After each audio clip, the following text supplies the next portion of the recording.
A lot of people have been worried about the narrowness of the rally in the market. This morning, we're seeing Oracle ahead of its report, expected to make some AI announcements, pushing the NASDAQ futures even higher.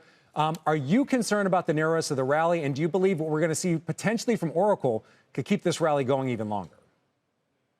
So yes, I am. I think, having 7 or 8 stocks basically be the market is not good for the overall market. We need broad-based participation. So if you look at other sectors, whether they be the value sectors like financials or industrials, staples, even the defensive sectors haven't done well. So for us to see the market take another leg up from here, we really need those sectors to do well.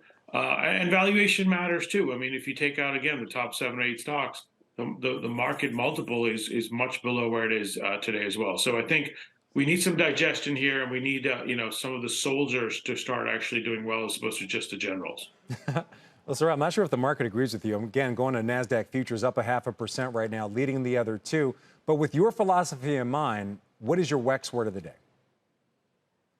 Diversification. I think it's really important not to fall in love with just the leaders. History has shown you that if you just stay with only the leaders for a long time, something will happen, and you need to be in areas where there's opportunity. So to that point, healthcare is really cheap. I mean, you look at companies like a J&J or a Bristol Myers, or even if you look at companies that have come back, like a Thermo Fisher, I think there's a lot of opportunity there. Not to say you don't have to own the generals. I'm not saying that at all, but just be careful as to how much of them you own and what size. I mean, we own Google in size. We own NVIDIA, Microsoft, all great companies. Oracle's the top holding as well. And I think Oracle has finally got the recognition it needs. Let's see what they have to say for their call. But relative to the other generals, it's still cheap. So definitely opportunity in technology, but look elsewhere because you do see some fair to reasonable valuations there as well. Sarat, really good point. We highlighted earlier, Oracle trading at about 20 times forward earning compared to NVIDIA,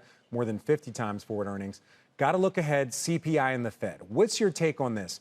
Do you believe we're going to see a pause, a hawkish pause, a rate increase? And what do you think about the rest of the year? It seems like the markets are pricing in a pause right now and maybe even a cut later on this year. I think a pause, but I don't know if we're going to get a cut. I think, as we know, it's lagging. So as some of the data comes in, inflation is still strong. We see inflation carrying through for the next 12 to 24 months. There could be a potential raise down the road, but I don't think you're going to get dovish commentary. I think you still have wages high, you still have costs going up, and demand is still strong, whether it be in services, airlines, hotels. So I don't think the Fed's going to give you anything dovish.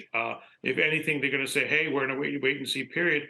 That doesn't really bode too well for high growth stocks that have less cash flow than some of the other cash flow stocks. So I think we're in that position where you've got to be careful. I definitely think there are opportunities, but I don't think we're going to get a cut at the end of the year. So, Sarat, you're saying there could actually be one more hike later on this year. So very quickly, give us the data point you're watching that could lead that to happen. Is it wage growth? Is it job growth? Is it CPI? I mean, what is it that may have the Fed say, you know what, we need to raise rates just one more time? So definitely wage growth is going to be important, and part of that is a subset of CPI. So both those, as we go forward, as to kind of what normalized inflation is going to be, not the one-offs. I mean, we already see energy come off, but I think wages are going to be really important. I mean, the Fed wants to make sure that demand is brought down, and with that come the costs of inflation.